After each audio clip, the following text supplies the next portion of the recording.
ওরহমতুল্লাহি ওবারাকাতুহু। আউযু বিল্লাহি মিনাশ শাইতানির রাজিম। বিসমিল্লাহির রহমানির রহিম। আল্লাহুম্মা সাল্লি আলা সাইয়্যিদিনা ওয়া নাবিয়িনা ওয়া শাফিয়িনা ওয়া হাবিবিনা মাওলানা মুহাম্মদ ওয়া আলা আলিহি ওয়া আসহাবিহি ওয়া বারিক ওয়া সাল্লিম। আলহামদুলিল্লাহ, সমস্ত তারিফ ও প্রশংসা সে মহান আল্লাহ তাআলার জন্য। তারপরে আল্লাহ তাআলা যে নবীজির উসিলায় আমাদেরকে এই বিশ্ব জগতে পাঠিয়েছেন, সে নবীজির ওপরে শত কোটি দরুদ ও সালাম বর্ষিত হোক। সকলে বলেন যে আল্লাহুম্মা আমিন। সাল্লাল্লাহু আলাইহি ওয়াসাল্লাম। আজকে আমি আজাজিল শয়তান অর্থাৎ ইবলিস শয়তানের সৃষ্টি কাহিনী সম্পর্কে আলোচনা করব। আপনারা সকলেই জানেন আমি গুনাহগার, বিশ্বের সবচেয়ে শ্রেষ্ঠ গুনাহগার পাপী। বান্দার মুখ থেকে একবার শুনবেন, আউযু বিল্লাহি মিনাশ শাইতানির রাজিম। বিসমিল্লাহির রহমানির রহিম। আজাজিল শয়তানের সৃষ্টি কাহিনী। আল্লাহ তাআলা জাহান্নামে দুইটি আকৃতি সৃষ্টি করেছেন, একটি সিংহ ও অন্যটি নেকড়ের আকৃতি। আল্লাহর কুদরতে উভয় আকৃতি সিজ্জিন জাহান্নামে গিয়ে পরস্পরে অবগত হয়। এতে আজাজিল শয়তানের জন্ম হয়। আল্লাহর কুদরতে উভয় আকৃতি সিজ্জিন জাহান্নামে গিয়ে পরস্পরে অবগত হয়। এতে আজাজিল শয়তানের জন্ম হয়। আজাজিল সেখানে থেকে 1000 বছর পর্যন্ত আল্লাহ তাআলাকে সাজদা করে। অতঃপর জমিনের প্রত্যেক স্তরে জমিনের প্রত্যেক স্তরে 1000 বছর করে ইবাদত করে জমিনের অপরিভাগে আসেন।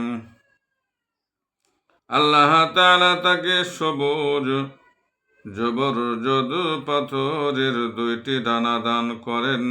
উভয়ে ডানায় ভর করে সে প্রথম আসমানে গিয়ে 1000 বছর পর্যন্ত আল্লাহ তাআলাকে সাজদা করে। এতে তার নাম খাশে অর্থাৎ বিনয়ী হয়ে যায়।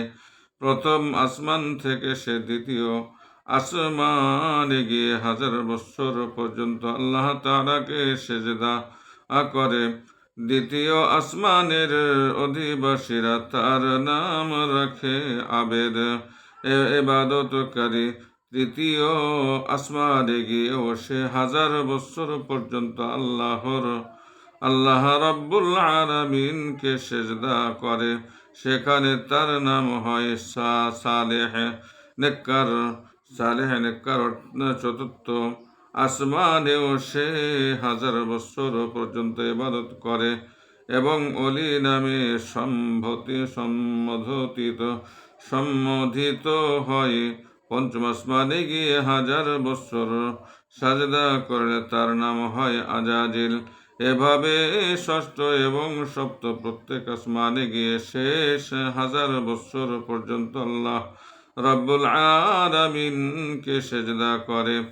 সার কথা, আসমান ও জমিনের এমন আধা বিঘত জায়গাও অবশিষ্ট ছিল না যেখানে আজাজিল আল্লাহ রাব্বুল আলামিনের উদ্দেশ্যে সেজদা করে নাই। অবশেষে আরো সে মুআল্লার ওপর গিয়ে 6000 বছর পর্যন্ত ইবাদত করে। সাজদা থেকে মাথা উঠিয়ে আল্লাহ তাআলার দরবারে নিবেদন জানালো, ইয়া আল্লাহ, আমাকে লৌহে মাহফুজের ওপর উঠিয়ে এলাও যাতে আমি তোমার কুদরত দেখতে পারি এবং আরো বেশি বেশি করে তোমার ইবাদত করতে পারি। আল্লাহ ওয়াহদাহু লা শারীক। ফেরেশতা ইসরাফিল আলাইহিস সালামকে হুকুম করলেন তাকে লৌহে মাহফুজে তুলে নিতে। লৌহে মাহফুজের ওপর উঠলে তার নজর এক লেখার ওপর গিয়ে পড়ে।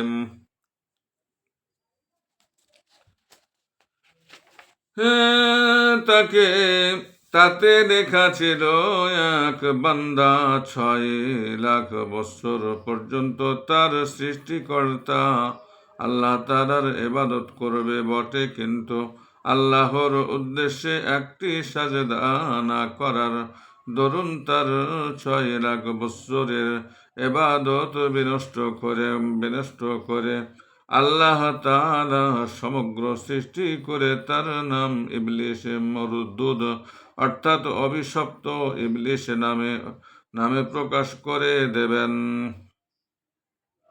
এই লেখা দেখে ইবলিস সেখানে দাঁড়িয়ে 6 লাখ বৎসর পর্যন্ত কান্নাকাটি করে।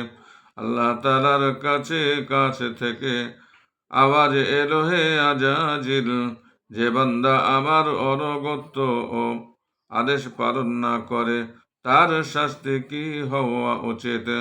আজাজিল উত্তর করল, ইয়া আল্লাহ, যে আপন রবের নির্দেশ না মানে তার শাস্তি হচ্ছে লানত, অর্থাৎ আল্লাহর রহমত হতে বঞ্চিত হওয়া। আল্লাহ তাআলা বললেন, আজাজিল, তুমি এ কথাটা লিখে রাখো।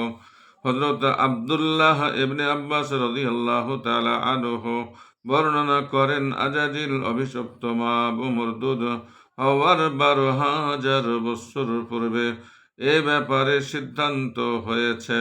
আজাজিল বলেছিল যে আল্লাহর নির্দেশ অমান্য করে তার ওপর আল্লাহর লানত হোক।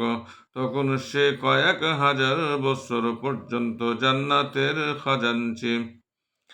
খাজানচি থাকার হুকুম হয়, আর কোরআনের ঘোষণা অনুযায়ী সেখানকার একদিন এই দুনিয়ার 1,000 বছরের সমান। সে জান্নাতে নূরের এক মিম্বর স্থাপন করে তাতে বসে 1000 বছর পর্যন্ত ওয়াজ নসিহত এবং পাঠ দান করতে থাকে।